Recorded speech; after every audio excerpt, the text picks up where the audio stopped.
तकरीबन पौने 2 घंटे के बाद मणिपुर का हिस्सा आया, चुटकुले सुनाए, तंज किया।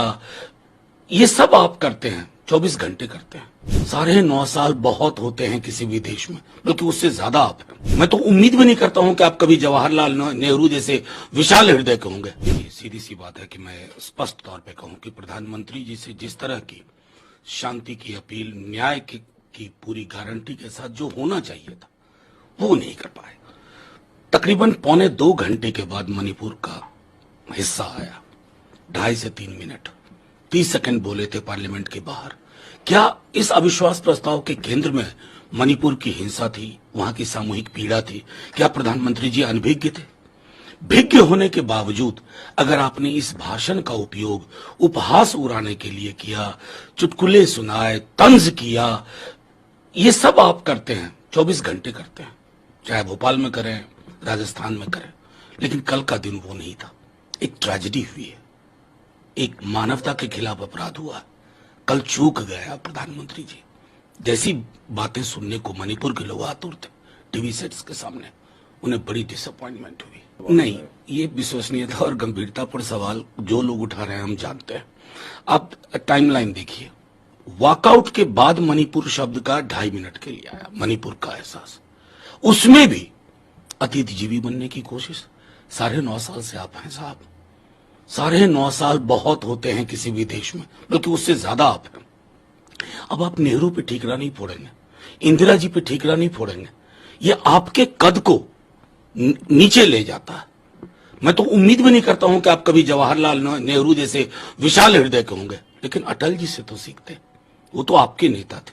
आपने किस प्रकार की राजनीति की कल। ये मणिपुर को जो मैं बार बार दोहरा रहा हूं, मलहम की जरूरत है, मलहम की। आप नहीं दे पाए। मैं तो सीधे तौर पे कहता हूं प्रधानमंत्री जी रैटल्ड हो गए, थोड़े हताश और परेशान हो गए। क्योंकि जब पार्लियामेंट में लोग चिल्लाते हैं मोदी मोदी, तो इधर से आवाज आती है इंडिया इंडिया इंडिया। तो व्यक्ति बनाम देश का मामला होता जा रहा है। कोई भी व्यक्ति इतना बड़ा नहीं होता है। और जहां तक रही नाम बदलने की बात, तो मैं तो हिंदू महासभा से शुरू करूंगा, फिर जनसंघ, फिर बीच में जनता पार्टी, फिर भारतीय जनता पार्टी। साहब, नाम तो आपने भी बदले, देश आपने भी कई बार बदले, लेकिन यहां सारे दल सिर्फ संविधान की रक्षा के लिए आए हैं। अब तो कल ही इलेक्शन कमीशन में जो अपॉइंटमेंट की जो तब्दीली लेके आए हैं, उसके बाद लोकतंत्र पर तो आपको बोलने का कोई हक नहीं। देखिए, मैं सीधे तौर पे कहता हूं, शायद ये पहले एलओपी हैं जिनको सस्पेंड किया होगा। इससे ज्यादा अतिरेक की घटनाएं हमने देखी है। मैं तो सदन में 6 वर्ष पूर्व आया, लेकिन उससे पूर्व जो हमने देखा है, अगर इस तरह की मानसिकता होती ना, तो 2G के टाइम में जो चल रहा था सदन में, भाजपा के सारे सदस्य सस्पेंड हो गए होते। क्या नहीं कहा आपने तब के प्रधानमंत्री के बारे में।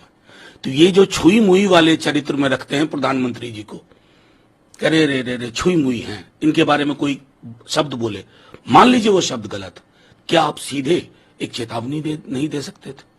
लेकिन ये एक्सट्रीम स्टेप लेना बताता है ना कि पार्लियामेंट्री डेमोक्रेसी, कॉन्स्टिट्यूशनल मोरालिटी के लिए आपके जहन में कोई 2 इंच की भी स्पेस नहीं है। मेरा तो सीधे तौर पे है कि आप हाईजैक करने जा रहे हो।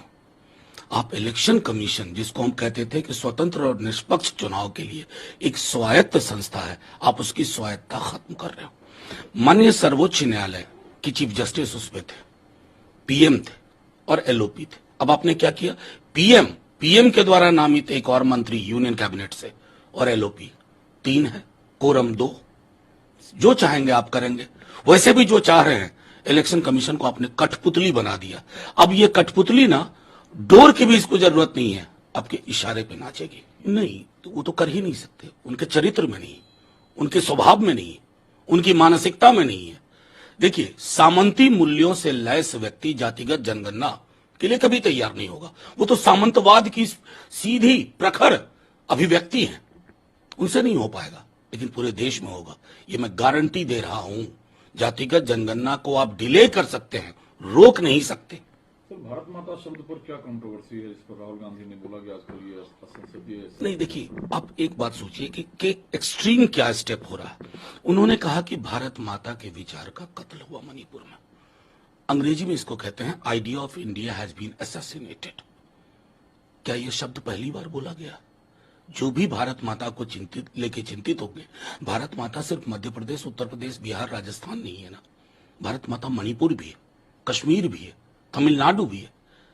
भारत माता की अभिव्यक्ति और उसका जो पूरा प्रतीक के रूप में हम इस्तेमाल करते हैं ना, कहां जहां कहीं दर्द होगा हम तो कहेंगे ना, भारत मां को दर्द हो रहा, भारत मां का खून बह रहा। अब आपको ये बातें नागवार गुजरती हैं, ये अनपार्लियामेंट्री है। कौन लोग इनको सलाह दे रहे हैं मेरी समझ में नहीं आ रहा, लेकिन मैं चिंतित हूं।